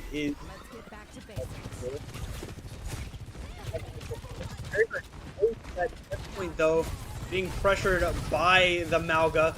Wall in there to try and take some space away from Zombie, who is just kind of farming up these rail charges on Nan so quickly, and dealing with Nan very, very well right now is Zombie as the checkpoint is unlocked. Yeah, checkpoint is unlocked here, and again, it's only the Tracer who's able to contest that Nan on the hazard. Again, it feels like Falcons have all just simply played the distance, and Zombie decides to just remove heads from shoulders here. So things are starting to slip out of Twisted Mind Orchid's control here. They're going to have to wait a forward reset, get that Juno back in the fight here. But maybe with the Diva, they can start to change their fate. All right, well, Nevix coming up to another cage fight, hopefully better than the first one. That one didn't end up mattering, but maybe don't even need that here as Chipmunk is cut in half, dashed down by Ronin, Orbital Ray, down, cage fight ready to go, going to be better than the last one. Needs to weather this, does not have the Cardiac Overdrive, Dragon Blade down, but Nevix getting rid of the cage, going in, stomping Kasumi, taking down Mirai, and Falcons up Paul are flying high. flying higher and higher. So now over 100 meters, and they still have an orbital ray and a rally of their own to work with here. They're not just looking to end the series, they're looking to get a full cap and put the exclamation point on the end of this match here. It's going to Twisted Minds Orchid trying to walk out of spawn. No tools to their name except the raw mechanics that come with their characters. All right, back in. Ronin very low, has to dash away from Nan on that Diva. Spam coming down from Susan from afar. See in that top left building in the window. Ronin still trying to keep it active on the ground though. Looking for an opportunity to go in. Sees Chipmunk. Not quite going to be able to get rid of that Sojourn. Able to avoid death at the hands of Kasumi. Ronin will, though, go down to the hands of Nan. Now we're going to see the orbital ray down from Leaky, Yukino, and Zombie all throwing in their ultimates all at once. And even with the early pick, they're on it to Ronin. This map is inching closer and closer to a full completion, but it will be stalled for the moment. Cleanse out onto the Sojourn as Nevix tries to take care of this fight, but it is going to be very, very difficult at this point for Falcons of Paul to take any more of this meterage.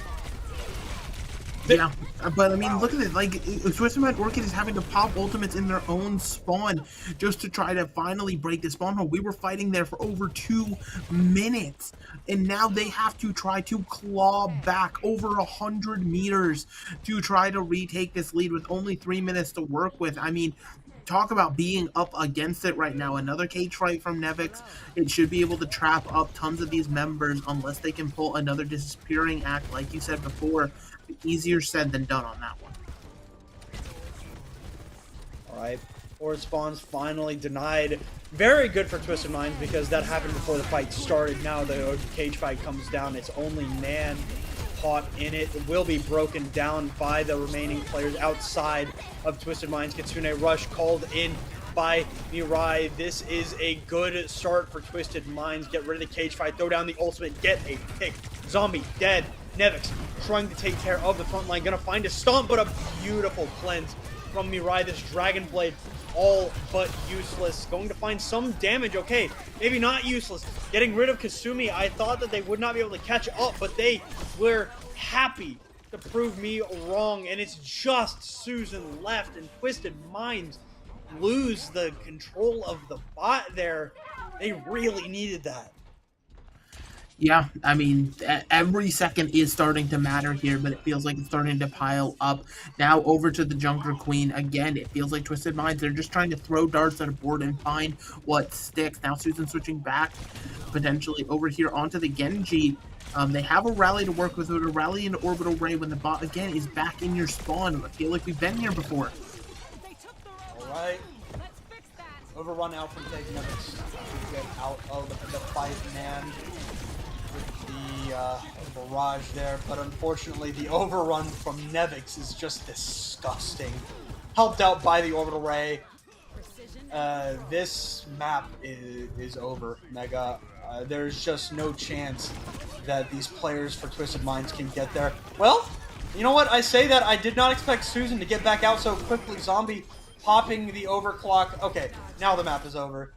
Cap comes through. Falcons of Paul finished 3-1 here in this series. They continue in the lower bracket, but unfortunately this is where we say goodbye to Twisted Minds Orchid here in this playoff. Yeah, a solid showing for them to start this match, but unfortunately, just as it went on, the tempo was just more in Falcons of Paul's control, and they kept it there, right? Keeping their foot on the gas. You know, you think back to this map number 1, it was a very different story. Twisted Mind Orchid was firmly in control. And Falcons of Paul, you know, feared the Junker Queen comp, did any and everything in their power to remove the ability to play it, banning heroes, taking certain map types, things like that, just to make sure that it wasn't an option on the board here. And, you know, that's, at the end of the day, that's sort of the nature of hero bans, right? Even if you're really good at one composition, you gotta learn flexibility.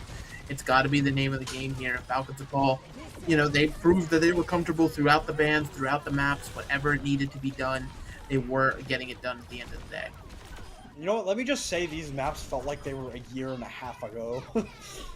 Like, this is such a long 4-map series, by the way. Almost 2 hours long from start to finish. Very, it was a very, for the most part, it was a pretty close series. At least for the first 2 maps, it was incredibly close. But Falcons of Paul really did start to figure out the weaknesses from Twisted Minds, like you said, getting those bans off, the playing around the map pool super effectively. I think that they were assisted by some maybe misguided bans at points for Twisted Minds, but in the end, there's really not much that you can say about Falcons of Paul other than the fact that they were just a better team today. Twisted Minds was just inflexible. For the most part, they just did not look as good as they did on map number 1 at any point during the other 3 maps, and sometimes that's just how it is.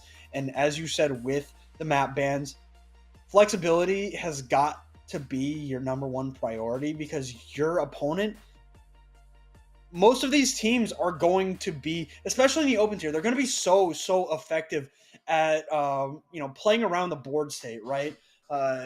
Getting rid of characters that you need, that you want to play. And Falcons of Paul did that masterfully. The board state was always in their favor after map number 1, and they never let that get away from them. I mean, very impactful bans from them also on all 4 maps. Farah, Curie, Junker Queen, and Lucio, 4 characters that Twisted Minds really did want to play throughout this series. So just a masterful execution, not only in-game, but out of it from Falcons of Paul. Yeah. I mean, masterful game indeed here, played by Falcons of Paul, and it keeps their run alive after an unfortunate forfeit in that upper bracket. But I'm sure they have some interesting words to say about it. So while we go ahead and get that interview set up, we're going to remind you. Oh, no. So we're not actually getting an interview. The entirety of Falcons of Paul has just vanished. They are gone into the ether. That makes sense. But hey, like I was saying, we're going to remind you about some other CGL events happening, including this weekend, Kunoichi Cavalry. Come watch some lovely play. We got Diamond. We have the brand new Masters tier over there, because you got some people ranking up, but maybe not ready for the open tiers.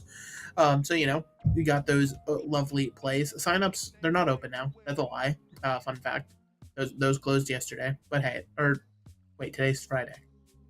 Yeah. Anyway, Fletch, tell us about South America. Well, the tournament starts today, so yeah, it's over. You can't sign up, but Copa America, coming up here on May 16th, broadcasting Overwatch in 3 languages: English, Portuguese, Spanish. I mean, the multicasts are coming in here beautifully as we try to bring South America into CGL even more effectively. Try and get their names out there. Should be a lot of fun coming up here in just a few weeks. But for now, Megalas, that was a hell of a series. Very, very long indeed. Now, we have one more series here tonight. DB Phantoms going up against the Mean Green, Jade Eagles. That is the most cursed pick. Well, one of the most cursed pictures of Scrappy that they could have picked. One of their sister teams, I know, has the other one. But now we're going to get ready to say goodbye here. Mega, do you have anything else that you would like to say before we head out here? I would like to say that on this lovely day that CGL is great. We got so much more playoff action. We're only in week 2-ish of the playoffs. A lot of these brackets still in loser round 1, semi-finals, and things like that. So the matches are just going to keep getting better and better and better and better. So make sure you are following, you're doing all that fun stuff, because you do not want to miss a single match here at CGL, because it's just a damn good time. Yeah, and by the way, shout out to our Twisted Mind Tank's twin, Big Nan. kind of funny that you called her big Nan. That was kind of silly. I said it once. Just- Shut up. just I 'cause- hate you. I only say hate this 'cause Fletch. Nan I is in hate Fletch. chat. I hate Fletch. She hates me, guys. So now we're gonna go box. Thank you all for watching. That might be on pay-per-view later this weekend. We'll let you know. Thank you all for watching. We will see y'all tonight.